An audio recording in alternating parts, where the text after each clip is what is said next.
But the customers of government are ultimately the citizens. So the question every part of government needs to answer is,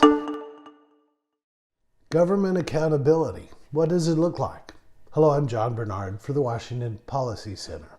Recently, a viewer of The Ugly Truth asked me to describe what government accountability looks like in the real world.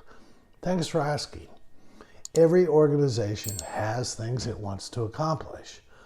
These are its goals, and attached to those goals are measures. These we use to define progress, ultimately success.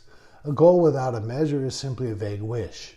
And because it is vague, the goal provides little concrete guidance that helps us understand what matters and what we need to work on. These are very basic concepts used by organizations, but I would argue that in government, goals and measures are extremely important. Why? Because government tends to run on momentum, and it's easy to lose track of why it is doing what it does. Governors come and go, and agency heads come and go, and supervisors come and go. So momentum is the glue that tends to be relied on to keep government on track. Just have people keep doing apparently what the people before us were doing. But the customers of government are ultimately the citizens.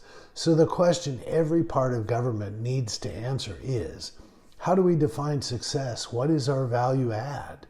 Because that is how we know our government is working.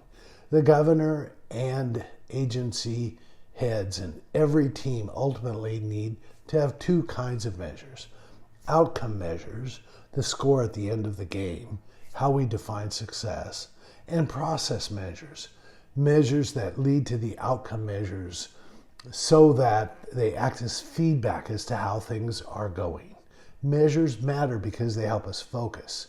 Imagine if you played a game of basketball and did not keep score.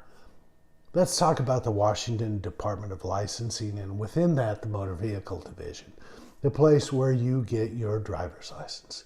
As citizens, what are we looking for? What do we want? An accurate driver's license in as little time as possible.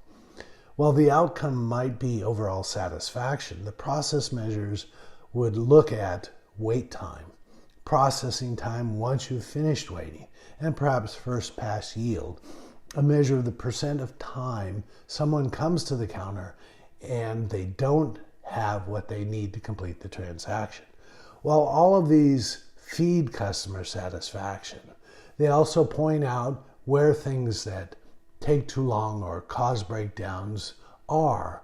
And while it seems those breakdowns are about the customer's experience, it's also about the employees having to waste their time and having to deal with customers who are unhappy. Nobody wants to do rework. And to deal with unhappy customers, measures help us see where we can improve. Improvement serves everyone involved in the process, both the customer and the person who's serving the customer. Measures help us focus on getting better. Imagine if every level of government made visible its outcomes and processes. You can't improve something if you don't measure it. That's government accountability in the real world. I'm John Bernard, and that's not so much ugly truth. If you found this informative, share it with a friend and consider checking out one of our suggested videos over here. Make sure you're subscribed so that you can stay up to date with the latest policy news from Washington.